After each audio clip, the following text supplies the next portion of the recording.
Hello friends, chat GPT इतना advance हो गया है, एआई इतना एडवांस हो गया है कि वो 5 से 10 मिनट में, अभी अभी हाल में एक न्यूज़ देखी थी हमने, 5 से 10 मिनट में वो एक कंपनी को बना देता है कम्प्लीटली, और एक कंप्लीट सॉफ्टवेयर को बना के हैंड ओवर भी कर देता है टेस्टिंग के बाद। आइए जानते हैं इसके बारे में, ये क्या है और ये कैसे काम करता है। आपने सुना होगा कई बार न्यूज़ में चैट जीपीटी और गूगल का बार्ड। चैट जीपीटी जो है काफ़ी टाइम से, करीब 1-2 साल हो गए हैं इसको चलते चलते। 2023 में इसने काफ़ी बूस्ट किया है।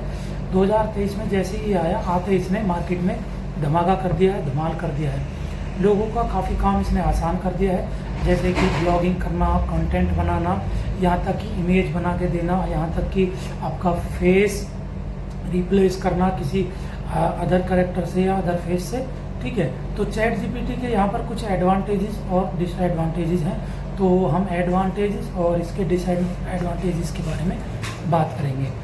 काफ़ी टाइम से देखते आ रहे होंगे आप कि एआई, आर्टिफिशियल इंटेलिजेंसी, जैसे कि हम मोबाइल यूज़ करते हैं वो उसके अंदर भी यूज़ होता है। बहुत सारे सोशल मीडिया प्लेटफॉर्म जैसे फेसबुक हो गया, इंस्टाग्राम हो गया, गूगल हो गया, यूट्यूब हो गया, ये सारे इसको यूज़ करते आ रहे हैं। यूज़ करने के साथ साथ ये इसका पूरा जो है उपयोग कर रहे हैं और हमें भी इसका लाभ मिल रहा है। जैसे कि मान लीजिए हम कुछ गूगल पे सर्च करते हैं या सोशल मीडिया पे सर्च करते हैं, या फिर हम किसी प्लेस पे जाते हैं, या फिर किसी भी प्रोडक्ट पे हम इंटरेस्ट दिखाते हैं, तो हमें साथ के साथ ही उससे रिलेटेड ये ऐड दिखाना स्टार्ट कर देता है, और उससे रिलेटेड हमें ये प्रोडक्ट दिखाना स्टार्ट कर देता है, ताकि हम वो प्रोडक्ट परचेज़ करें वहाँ से, उसको सॉफ्टवेयर वो सर्विस को हम वहाँ से खरीदें। तो ये सारा काम एआई से ही होता आ रहा है। एआई का बहुत ही बड़ा एडवांटेज ये है कि इसने चीज़ों को बहुत ही आसान कर दिया है। मतलब टेक्निकल भाषा में बताएं तो जो कोडिंग करनी पड़ती थी काफ़ी लंबे टाइम तक किसी एक पर्टिकुलर स्पेसिफिक टास्क को पूरा करने के लिए, अब वो बहुत ही आसान हो गई है, और वो अब काम मिनटों में, सेकंडों में हो जाता है। इसी तरह से कंटेंट का काम जो हम करते थे, काफ़ी टाइम लगता था कंटेंट बनाने में, वो भी अब बहुत आसान हो गया है। इसी तरह से हम जब इमेज सर्च करते थे, टूल्स सर्च करते थे, तो ये भी हमें सजेस्ट करके दे सकता है कि आप ये इमेज यूज़ कीजिए इस हिसाब से, और ये टूल या सॉफ्टवेयर यूज कीजिए। तो चैट जीपीटी और अदर जो एआई प्लेटफॉर्म है उसका हम काफ़ी लोग यूज़ कर रहे हैं, आप भी यूज़ कर रहे होंगे कहीं ना कहीं। तो इससे फ़ायदे तो बहुत ज़्यादा हुए हैं। अब इसके बारे में जो इसके नुकसान है, डिसएडवांटेजेस हैं, उसके बारे में बात कर लेते हैं। ये पूरी तरह से मार्केट को कैप्चर कर रहा है धीरे धीरे। कहीं ना कहीं जब एआई का हम यूज़ किसी मशीन में या रोबोट में इसका करेंगे, तो ये हमारे लिए बहुत ही खतरनाक साबित होगा। एआई, आर्टिफिशियल इंटेलिजेंसी, एक क्या होता है, वर्चुअल ब्रेन होता है। ये धीरे धीरे चीज़ों को सीखता है, समय के साथ साथ सीखता है। ये इंटरनेट से जानकारी हासिल करता है और अपना एक्सपीरियंस और अदर एक्सपीरियंस को कैलकुलेट करके हमारे सामने रिजल्ट को शो करता है।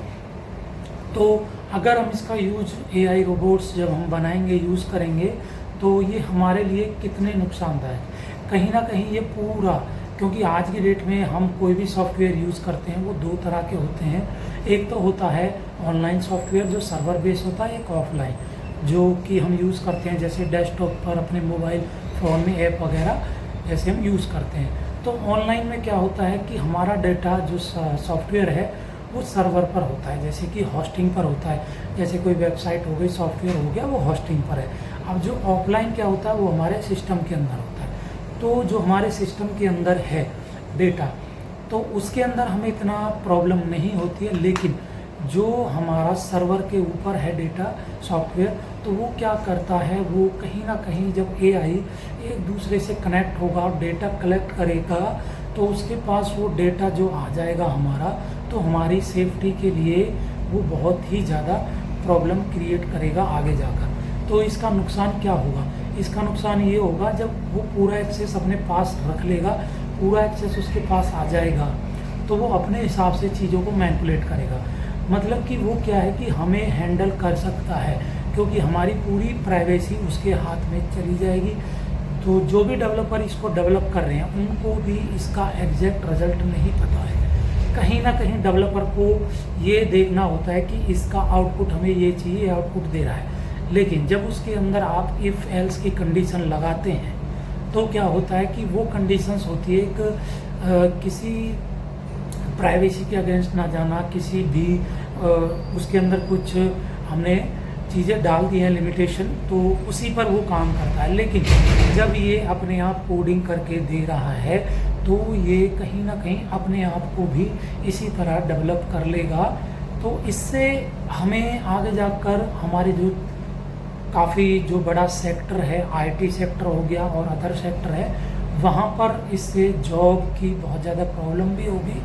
और ये जब अपने अंडर में सारा एक्सेस ले लेगा तो कहीं ना कहीं हमारे सिक्योरिटी फीचर्स पे इसको लेके बहुत ही बड़ा रिस्क है। एलोन मस्क है और भी बड़े बड़े जो क्रिएटर्स हैं जिन्होंने इस पर काम किया है, और बहुत सारे डेवलपर्स हैं जो इसको बना रहे हैं और आगे जाकर के इसको बहुत ही एडवांस करने वाले हैं। तो इसका जो नेगेटिव पॉइंट है वो यही है कि इस पर एक लिमिटेशन में वर्क करना है सभी को, और जितना हो सके यूज़ करना है।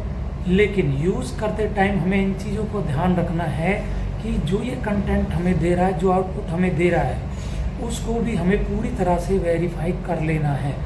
क्योंकि सारा कंटेंट ज़रूरी नहीं है एग्जैक्ट हमें कंटेंट बना के दे, एग्जैक्ट हमें ये चीज़ें हमारे सामने प्रेजेंट करे। तो आपने वीडियो देखी, थैंक्स फॉर वॉचिंग। आगे ऐसी वीडियो देखने